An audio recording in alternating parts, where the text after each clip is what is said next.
Well, President Trump, he's getting criticized this week for a meeting with Kanye West and holding a rally in Pennsylvania while Hurricane Michael ravaged the Florida Panhandle. I want to bring in Larry O'Connor, columnist with the Washington Times. Larry, is this criticism warranted? Oh, gosh, Charles, I can't keep track of the criticism of this president from day to day. And you know what's really funny about this?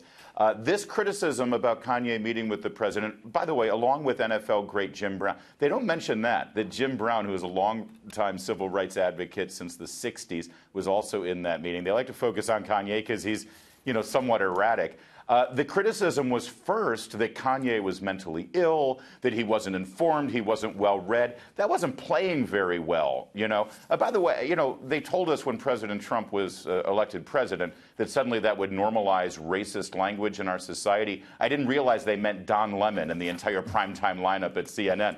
But set that aside for a moment. That was the criticism of Kanye West being in the White House.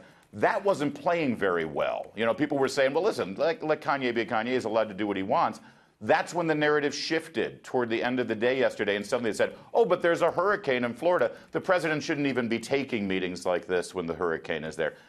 Charles, I think this is just another example of the media and the left and Democrats trying to find any reason to criticize this president any chance they can. I saw someone use an old Donald Trump tweet where he critiqued President Obama for campaigning when the hurricane hit New Jersey a few years ago, saying that was an apples-to-apples comparison. Is there a difference?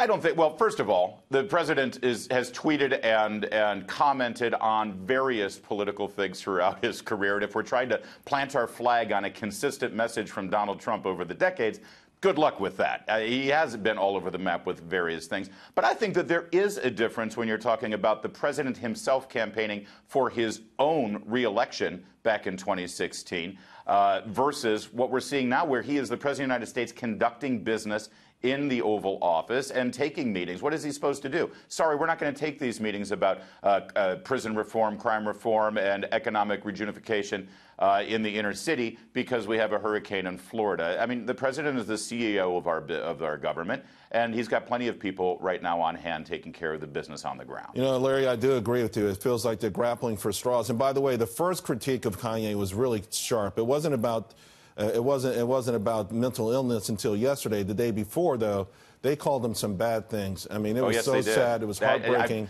It's amazing to me that kind of criticism is allowed. I think that if you and I engaged in that same conversation, they'd be having harsh criticism for us. Thanks a lot, Larry. Appreciate it. Thanks, Charles. Good to talk to you.